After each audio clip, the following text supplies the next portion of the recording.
Hey, I want to welcome our Kennesaw Happenings viewers to a podcast. A returning guest. He's been on a number of times.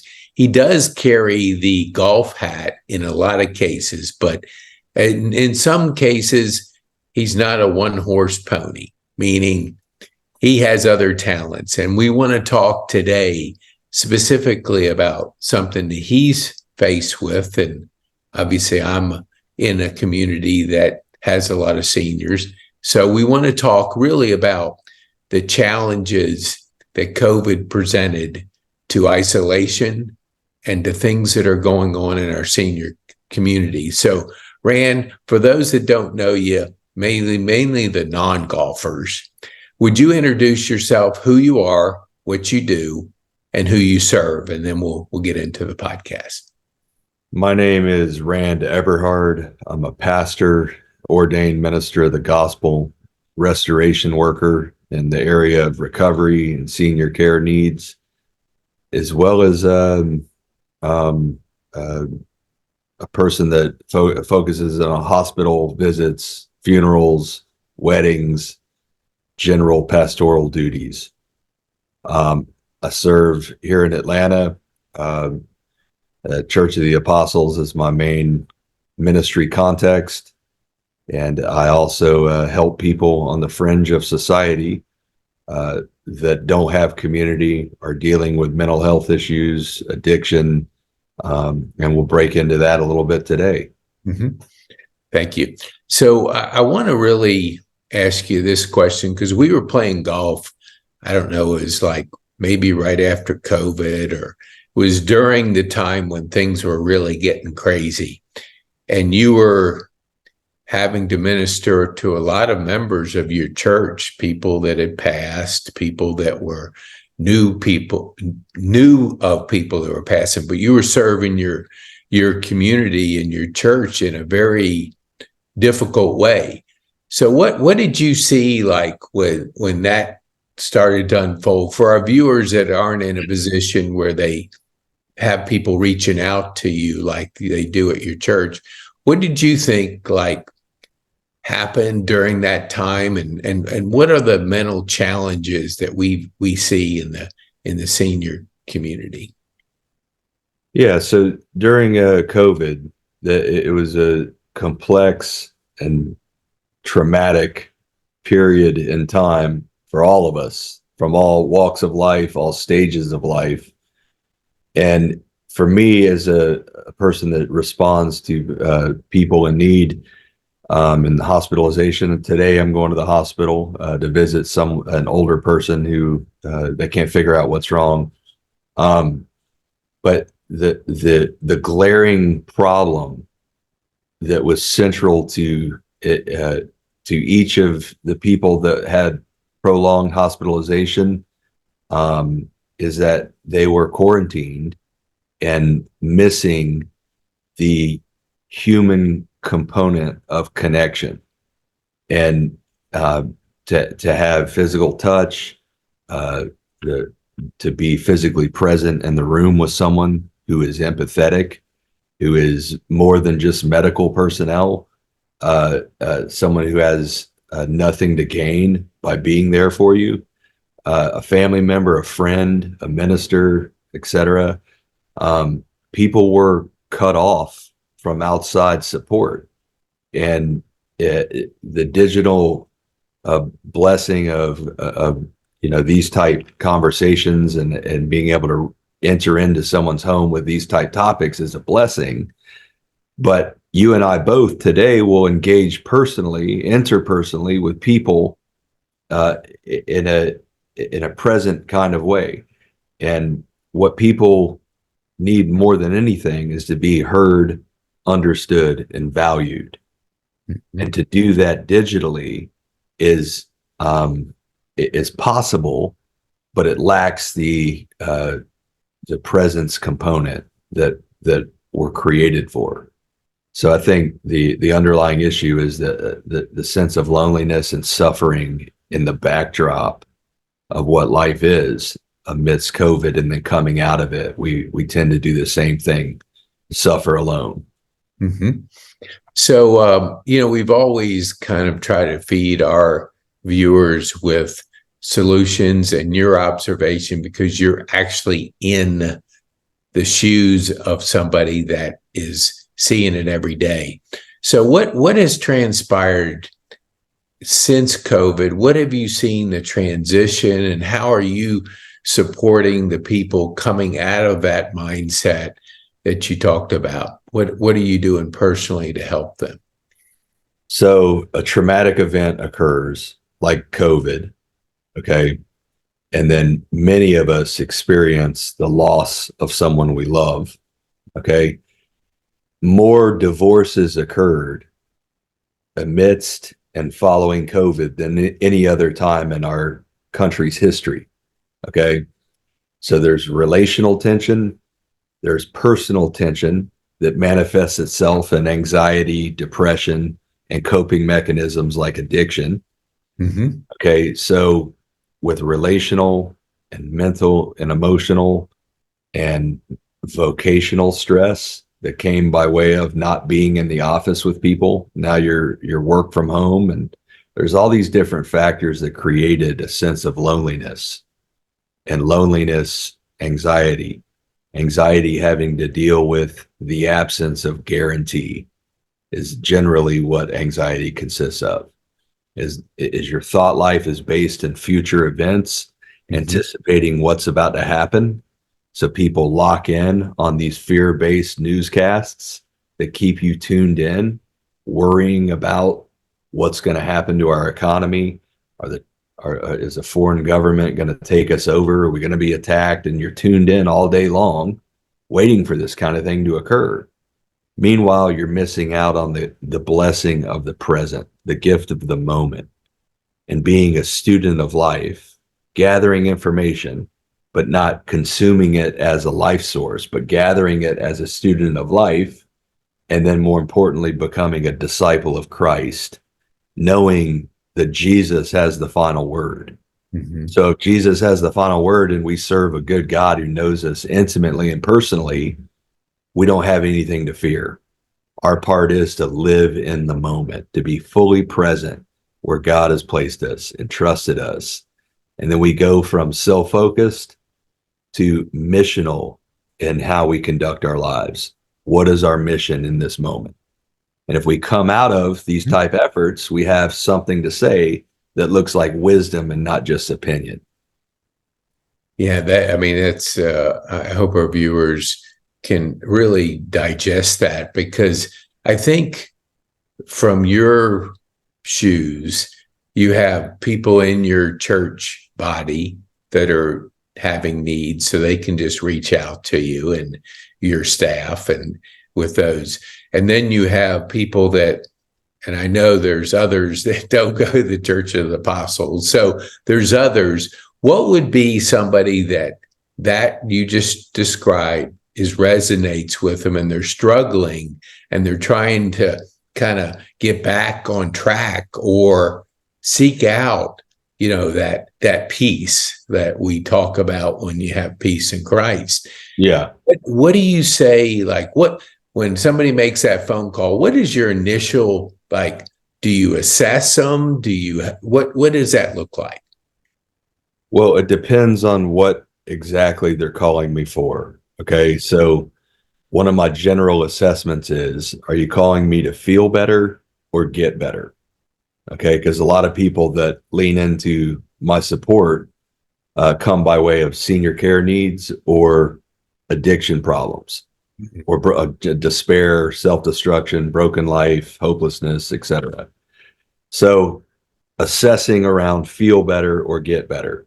A lot of people just need to be heard, understood, and valued, as I said a minute ago. So listening with an empathetic, fully present heart of compassion. Okay. And not just me, but for the listener here, who is that person for you? Who listens well? Who is fully present with you?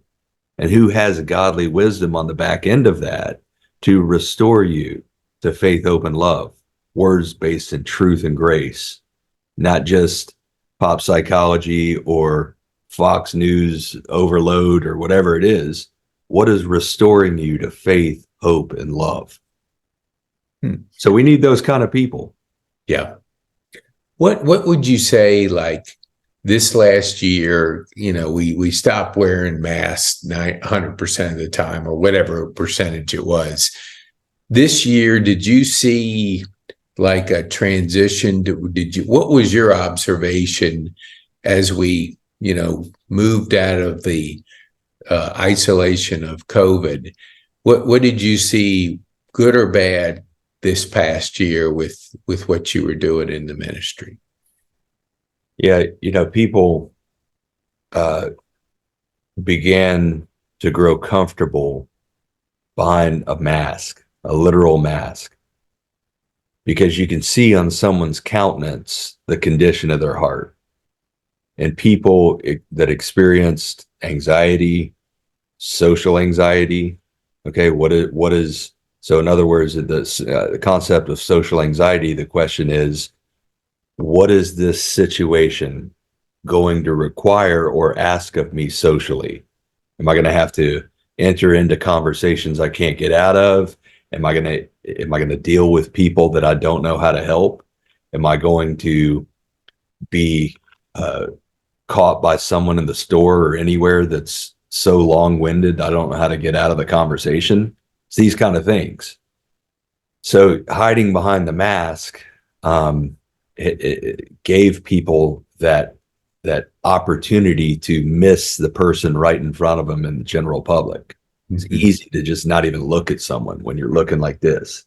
Right. And part of that subtlety and the unmet need that goes with it is relational and spiritual. Now you're not interacting with people in your daily life, and you're missing that opportunity to be heard, understood, valued. Okay. And you're missing the opportunity to be that for the other. So I think just that mask in general, the social complications around that were what I described. And then they're spiritual as well. Wow. I never thought of it in the context that you're describing, that the way you described it.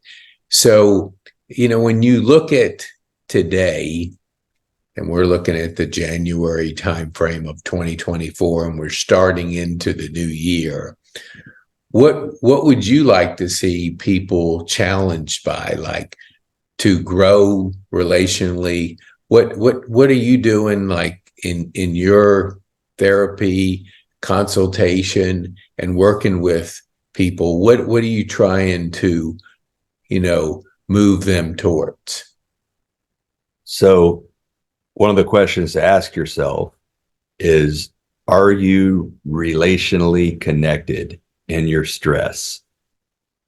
That might be in the place that you live. If you live in a community that you have easy access to other people, or a church, any church. Here at our church, we have entry points that easily welcome people into worship services, Bible studies, small groups, and other things. One of which that I personally run is a program here at the church called Cross Current, which is a heart restoration ministry that meets for 8 weeks. And it starts on January 16th, next Tuesday night. It's a community offering, 8 weeks long. The cost of the program is $10, which is the cost of the workbook that we go through. Mm-hmm. It's worshipful, it's prayerful, it's communal, and there's a testimonial and a teaching each week, followed by gender-specific groups that break out and have a time to share your burden and be prayed for. So things like that are easy ways to connect that don't require some sort of long-term commitment. Mm-hmm. That's, I tell you, for our viewers, will make it easier for you to, if you're struggling in those areas and you need that community, you need that connection, that relationship. We'll put in the show notes a link to it. And It starts when in January? It starts next Tuesday night. the Okay. 16th.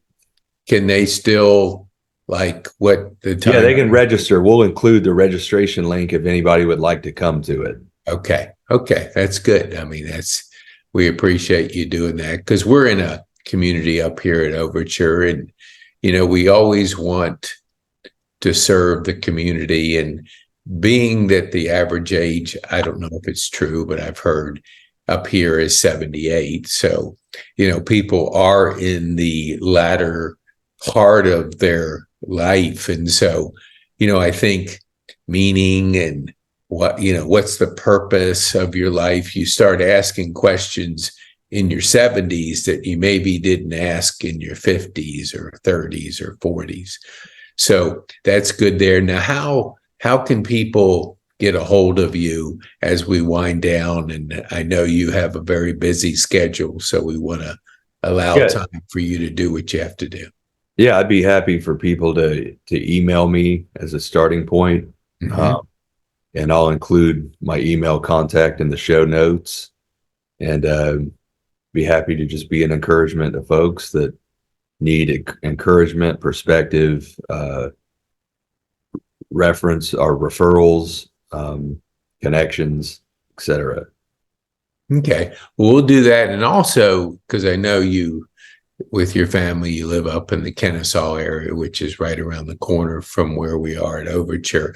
So if there's people that our community knows that need maybe what you have described as, there'll be a link in the show notes that, maybe they don't attend the Church of the Apostles or a member of it, but they still have those needs to, what you described. We'll put a link in there so you can either refer them to somebody that or I know you help people up in this area that don't necessarily go to the Church of the Apostles. We'll put that. I'll add additionally, just down the road from you guys on Barrett Parkway is a friend of mine, Zach Carden, just was commissioned as the senior minister of Marietta Community Church. Okay. And it's probably 3 miles from where you are. Yeah, I know exactly where. Yeah, so I encourage you to get him on your show. Okay. Because he's a personal friend. Mm-hmm. And he's been entrusted to grow that community there. And folks would greatly benefit from his heart, his teaching, his leadership, the community that he will nurture. So that's far closer. And he's a wonderful friend and guy. Well, I go by it every Monday and Thursday when I go to my PT in Austell. Yeah. It's literally, I don't know, 6 minutes or less. Yeah. From Overture. It is going down the East-West Connector is so convenient these days. I never realized when I went to East Cobb and I was, going through all kinds of turns. And then the gentleman who's a PT in this building, he had an office in Austell, and I was going, I don't know if I want to go that far. But I literally jumped on the East-West Connector, and I'm in Austell in no time. Right. To your point about Marietta Community Church, it is like if I was riding a bike, I could be there in no time. So, I'd love to have Zach on the show. So I want, as we wind down, what would you like our viewers to take home from this podcast? I always like to have one. Yeah, I got a good word. Thanks for that, Pete. I'll tell you, whatever life presents at the moment, God's understanding of your uniqueness, your problems, your fears, your needs, he's into the details. And as deep as you want to go, his love and his wisdom are deeper all the more. See, you're not smarter than the Bible. You're not smarter than the God of creation. And he knows you by name, and he put you on this earth for a unique purpose. So regardless of age or presenting issues that might hinder your optimism or motivation to live for him, I encourage you to consider, what is God doing right now in the present And how is he inviting you into that? Figure out where that is, join him there, and watch your life be a life of proclamation as an image bearer. Awesome. Thank you there, Rand. I mean, there's nothing I can add to that. So I want to encourage our viewers to share this with people they may know that can benefit by, one, knowing Rand, and two, having the access to a lot of people and a lot of things that can support and help our seniors, and even anybody in general. But I mean, I'm just for this episode, we're talking more in the seniors. So thank you, Rand. I appreciate you taking the time to be a guest on the podcast, and we look forward to having you back soon. Always, Pete. I'm honored, and our greatest days are ahead. If our days aren't all about us, they're about something bigger. So we look forward to what life holds. Well said.